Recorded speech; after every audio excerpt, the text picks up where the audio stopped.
conclude this interview.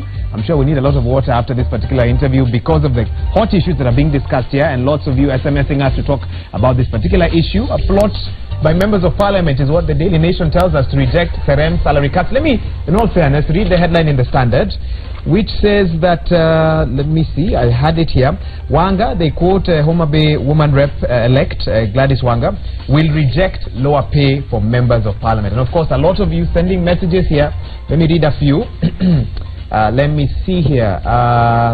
This is an interesting one here. You don't tell us your name, but you tell us you are a former member of parliament in the 7th parliament. Sarah Serem was very wrong to attempt to reduce MP salaries.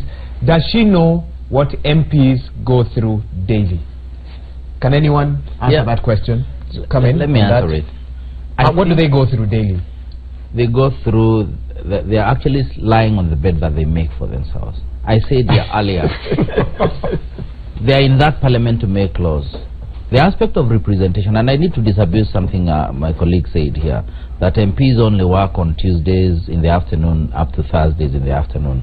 I think the rest of the time they're in the committees, they're also in the constituencies, because the aspect of representation is very, very important. Much as they are legislating and doing the other things that they do, they need to be with the people so that they can understand the issues that they're actually bringing in. And get feedback and so forth. Exactly. So members of parliament, and I'm praying that the ones that are here and the others that are coming in will be able now to ease the burden on the people out there by way of providing in law very, very clear pieces of legislation that will ease burdens in matters. Remember, we used to Uhuru decided that people are not going to pay school fees. That is a very, very huge position. So you'll find moving forward there'll be less a burden on the member of parliament to give these little pieces of money to these individuals who's been thrown out of school. There was this aspect of mothers who are giving birth. It's free. So the only way to survive is to ensure the medical aspect, the medical bills. You need to go into that particular parliament and sort out that by way of legislating in a way that will not affect, of course, the general running of government. But more importantly, yes, and I think this you must do. You need to change the culture out there with our people. Don't give up. Because if you give up, then you will be telling us, unless we have a lot of money, you cannot become an MP. How do you change a culture that has been inculcated in us for nearly 50 years? The bottom line is, you've seen people who are very, very wealthy losing elections this time round. They spent a lot of money. They lost. Why? Because people are looking at delivery. I said here, and I'm repeating, the only way MPs will survive is to disassociate themselves with the implementation of the CDF, or running the CDF kitty, for instance. If they don't do that, if they still insist that they're the ones with the big checks and moving around with the big checks, then expectations on their part will be very high, because people will be saying what he's doing is giving us the peanuts, he has all the money or she has all the money in the other pocket. But if you're not the one chucking out all these checks, what people will do is focus on who is actually the person with behind the checks, and then if there's a problem, they'll come to you to rescue them from this particular individual. Let me cut you off there, Honorable Amushomba, Honorable Barasa. I want to give you a chance to respond. It seems that most of these messages have one theme, and I want to read 2 or 3 of them for you. Hi, this is Peter Mwangi from Kayole. All those who vied saw the SRC recommendations before elections. Yes. So for now, it should be take it or leave it, period. That's one person. Another one, you're not giving us your name, but we say, why did we not hear the members of parliament complain about the salaries when they were in campaign mode? Why only after securing their seats? Another one, again, I'm just speaking randomly and they all have the same theme. Hi, all those who vied, oh no, sorry about that. I think there was one more here. Oh yeah, Awiti from Eldoret. Again, this is feedback from across the country. These salary cuts were introduced after party nominations. That is enough ground or time for opposing it. Clearly, it was never about serving the people, but the big salary.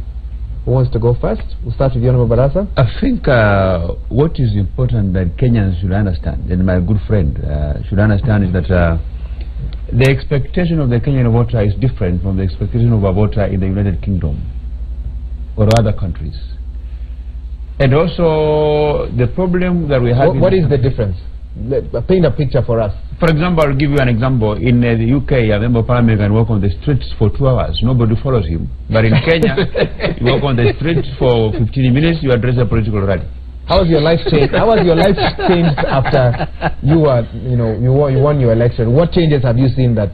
Nothing has changed because I've been a politician for the last 4 or 5 years. Okay. So I mean, people know I'm a leader. When they have problems, they come to me. Okay. And I have to solve them. And one of the very basic principles of clinging on to power as a member of parliament or a politician for quite some time is understanding what the voters want, and you satisfy the voter. Okay. So I think if you take the path that which my friend is taking here, he seems to be reading a lot of political books, following what is happening in other countries. Politician. And trying. We need to cascade laws that suits our political system in the country, that are practically implemented.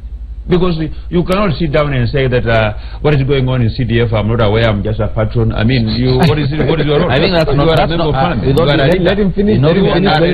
You must. It's the same way you are oversighting national government. You must also oversight every committee in your constituency about what it's doing to ensure that the service delivery is as per the expectations of the people. So do you think that SRC made this decision based on maybe a trend globally where there are calls for austerity measures, cutbacks and so forth? Because one of your points, you've given 2 main points, one of them being that there's a feeling in Kenya that we implement laws based on what we are seeing happening internationally. Do you feel this is part of that agenda, that we've seen things happening in other countries and we are trying to fit them into the Kenyan model and it's maybe not working? Absolutely, because if you look at her arguments, she's saying that Kenyan MPs they are paid a lot of money compared to the UK, in the US, countries with very advanced democracies, that people are elected based on what they are going to bring, that they are going to restrict themselves into their mandate as per what the law provides, expects them to do. But in Kenya, if you follow what the law says we should do, I think you lose elections after after 6 months. You lose elections. No way going home. That is very important. Yes. And I think Sarah Sarem and even other commissions, all they should do is that they should not sit in the offices researching what is happening in other countries, but they should move around the country, let them wear overalls, let them wear dust coats, move around the country, check what is happening in the country so that they can be able to develop a system that suits what happens in this country. Okay, fair enough. Honorable Mushomba, I want to respond to, I don't know whether it's a tweet or a message, where somebody said that when we were campaigning, we knew what is up for grabs. And for me, I want to respond because I'm sure he's targeting me or him. For me, or both of you. I knew Sarah Sarem is doing something, but I was not very clear where, what, because I didn't even know the privileges that were there, or they were existing or not existing.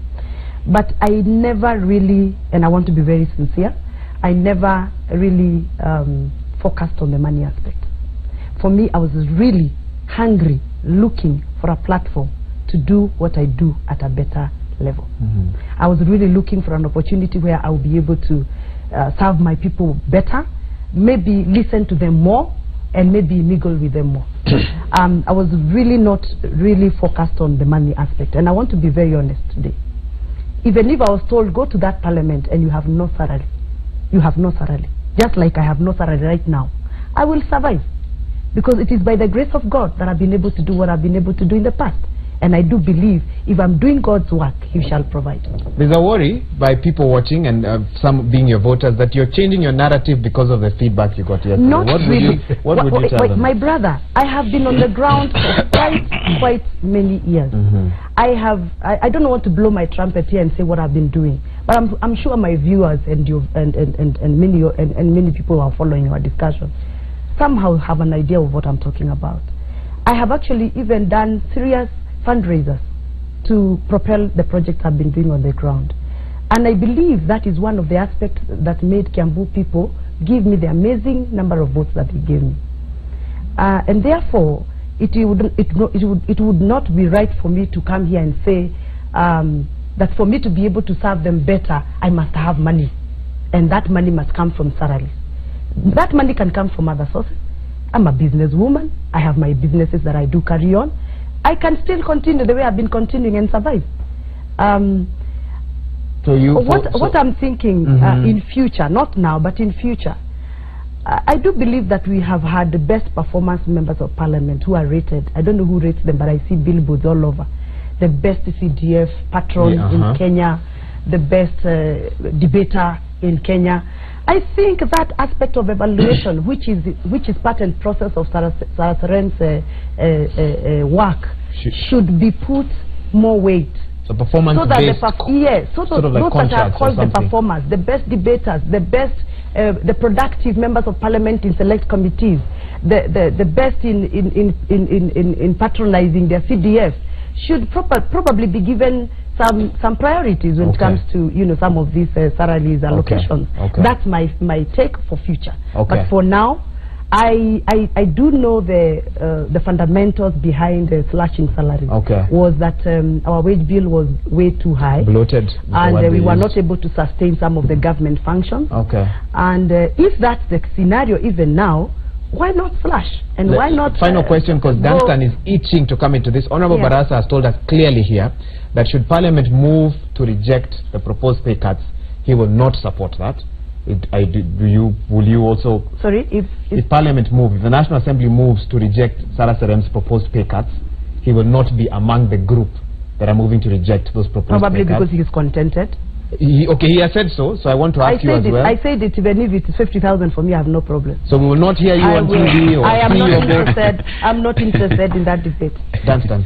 I've listened to the two members of Parliament very clearly, and I've listened to the citizens of this country. Council will tell Kenyans that the lawyers have a law that says what I'm paid as fees, I cannot share it with the unqualified person. That is the law. That what I'm paid is mine. It is not for the public. What the parliamentarians should do is so simple. Nobody has made it compulsory that what they earn as salary should be shared with the voters. What now they need to move forward, and I'll advise them for free consultation, go to Parliament, make a law saying funeral disbursements, every member of Parliament to be allocated 10,000 shillings or 100,000 for funerals, feeding money for constituents 200,000. So they itemize the jobs they have arrogated themselves to do and look for funds, taxpayers' money, so that money is allocated to that. The argument I'm trying to drive is that if this is about salaries, it is not about what they use that salary for. You cannot justify that I need 10 million because every morning when I wake up, there are 10,000 people in my village waiting for me to bury them. That can only be through an amendment to the law, and they know very well they can never go that direction. They'll all be swept out because the public is so bitter. The argument and the defense that we are using money, our salary to do these things, does not hold any water. But I agree with my good friend Dimas. He has said, let us also look at a Kenyan member of parliament. A Kenyan member of parliament does not do the same job an American member of parliament does. The American member of parliament, or the British member of parliament, or the Belgian member of parliament, his role is to make laws and oversight. Here, we have a mongrel, an animal called a member of parliament, not known under the international principles of democracy. But that is the Kenyan way. Remember why we had to make a Kenyan constitution? Because all other constitutions were foreign to us. Because we have a certain peculiar way of doing things. Michael Joseph, before he left Safaricom, said Kenyans have peculiar calling habits. Why don't we also say we have a peculiar constituency that these two honorables represent, tailor the laws according to the actuals on the ground? Because Mheshimiwa is here, I'm sure his phone now, people are saying, we have seen you on Citizen Power Breakfast. Remember you are taking a cup of tea here at the constituency. We are hungry. So that is the reality the members of parliament are saying. Let us define their job description on a practical basis. And the practical basis is that they are the chief mourners. They are the chief fathers and mothers. They are the chief of everything. They do everything. but that is not what they are elected for. Can Kenyans who are mad with these people, and they are terribly mad, when will they ever tell the members of parliament, we don't want to see you here, we want to see you legislating? The Kenyans should not be turncoats who, last week, these guys have not been sworn in. You can see how my good Mheshimiwa is being bashed. Yeah. She has not even been sworn in. She carried how many votes? How many? 800. 900,000 votes, for God's case. Within a minute, people are telling her, no, we are not with you. Let us Kenyans be honest to ourselves. Let us not totally bash our members who you voted for. You knew very well what your member told you, and you are now saying they should not do that. So in my own view, it is not the members' problem. It is a culture problem, it is a Kenyan problem, it is a societal problem, and we need, as Ditmas and Mheshimiwa puts it, we need to have a national discussion. What do we define to be the job description of a member of parliament? What do we describe to be a job description of a president of this nation? Because the president of Kenya's job description should be international. Should we also change the job description of a voter? Yes, because the voter has because if you change the job description of an MP and the voter's job description, Kenyan scenario has its own animal called a voter and a member of parliament. We need to discuss further. I've always said we need a national discussion to evaluate who Kenyans are without blinking an eye. Okay, let me read 2 SMS and then allow you, Charles, to come in. Someone here asking, Ali from Buruburu is asking, can we also be told whether Serem has reduced her salary, including other commissioners? Okay, that's a fair question. Another one, Mutiga, wow, the fire. Let us do away with the National Assembly and have the Senate and County Assembly. Let's have a referendum to purge Parliament. Not my words or Citizen TV. These are for those of you watching. Charles, your response. Well, to be honest, it's not possible to do away with any one of those houses. Let us be honest, because whether an amendment to the Constitution, it's good to tell our good friend, can only go through parliamentary process or through what we call popular initiative, which will end up with county assemblies anyway. So members of the county assembly will reject it even before it goes to the referendum. That is the situation we are in, which is very, very tricky. But I think what I have a problem with is giving up, saying now that this is how we have historically operated, we cannot operate better. Now that CDF was introduced to us this way, and MPs call themselves patrons, and their faces have to appear on every billboard that identifies the project that they have initiated, and everything, then that cannot be changed. I think we need to move to a situation where a member of parliament now becomes a respectable individual who holds us together and gives us direction on issues, and it's not going to happen over time. But it must start from somewhere, and I'm thinking and I'm believing that the individuals that are the 160 something that my colleague is talking, those are the ones to help us, because they have not been into this. Now they are getting initiated into this, and they are, to a large, they are the majority, because we have 290. So if 166 are the majority, they are the new ones. You would expect a freshness in terms of how we operate as an assembly. Of course, it is a bit surprising that a member of National Assembly, call them women reps, 47 of them that were elected across the 12 constituencies that are supposed to oversight business in the 12 constituencies, are paid the same or are facilitated the same way in terms of mobility and everything as a member of the National Assembly who is just elected by a constituency, a senator too. I think those are the discretions that we should be looking at and wondering, how do we go about this? Because the next thing that Kenyans will be talking about is remove this house from here.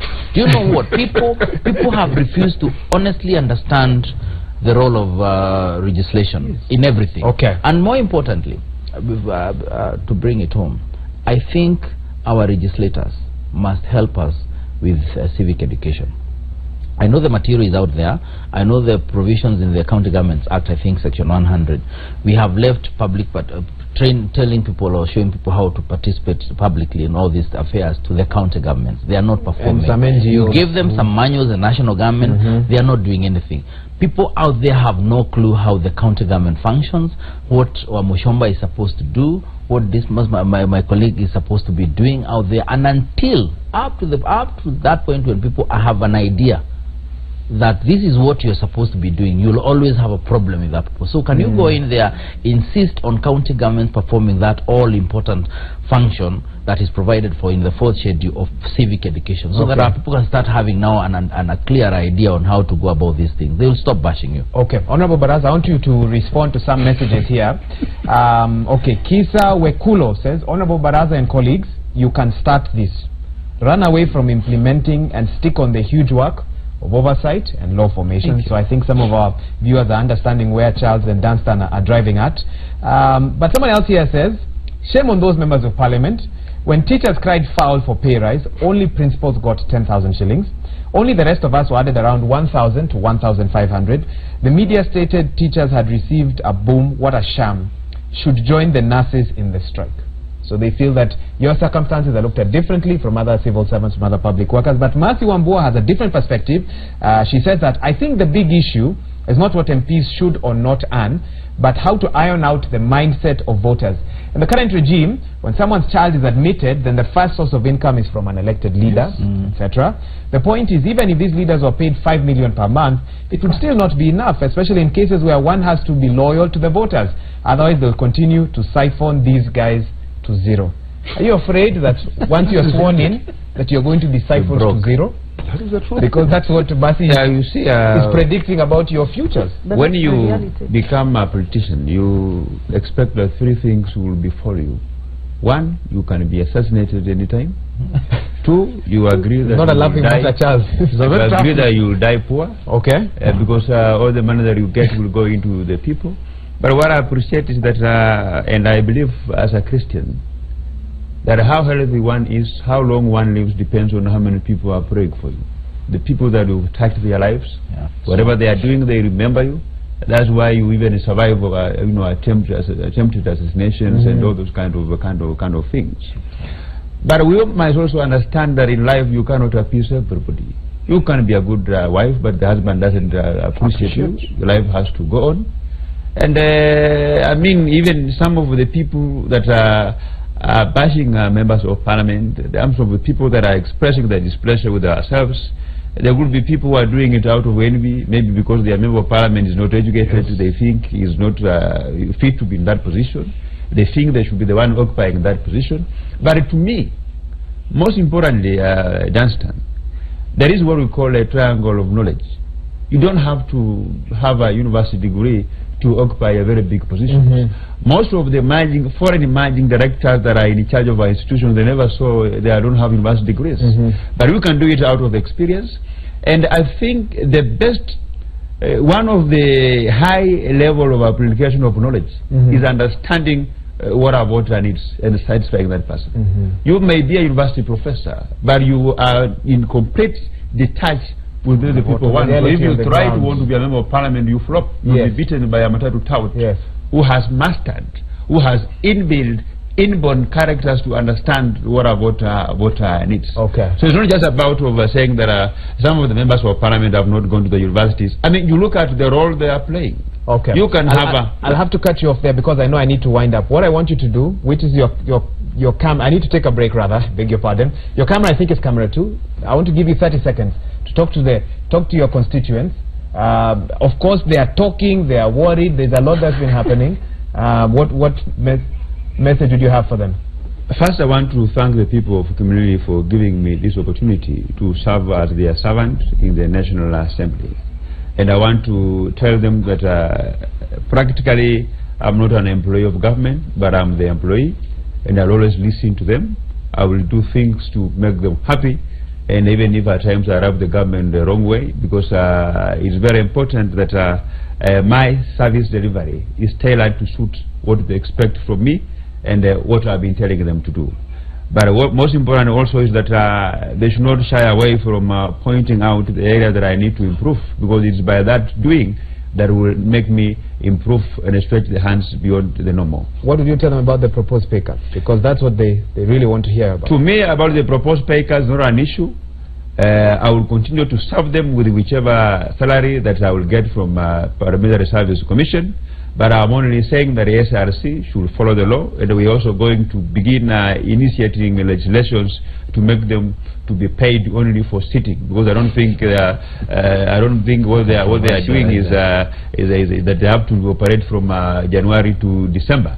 And also they seem to be too idle, because all we are already seeing from them is about salary reductions and doing a few things which I think doesn't need them to operate as on a full-time commission. They need to be sitting like the board of a school, like the board of a company. They only sit only when they have a matter to discuss, and they are paid for what they have started to discuss about. Thank you. Honorable Mushoba, I want to give you the same opportunity. Thank you. For me, I want to take this opportunity, first of all, to thank Kenyans who have really supported me all through, and more specifically, people of Kiambu, the great county of Kiambu, for honoring me and giving me the opportunity to become the woman representative for Kiambu County. I want to promise you that, just like I have been doing in the past, mine is to serve you in humility. I will dedicate my time and myself to make sure that I deliver on all the promises that I gave. And more specifically, I want to be the pillar to protect your families. I want to be the person that you can count on when it needs, when there needs to be filled. About the salaries, I think there is so much hullabaloo about. Probably what I said yesterday was not in line with what my people expected. And I did not intend to go to that direction. For me, I have been serving my people without quite much resources, and I think I have delivered in the past, and I'm very confident that I'm going to deliver even in the future. So anything to do with salaries discussions in Parliament, for me, whatever Sarasarem will deliver to us, I will gladly and humbly accept it and move on.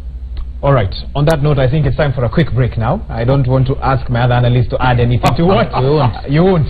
Let's leave it at that for now. This was supposed to be a paper review. There are many other stories in the newspaper. We'll take a look at some others on the other side of this break. You're watching the Power Breakfast Show live on Citizen TV.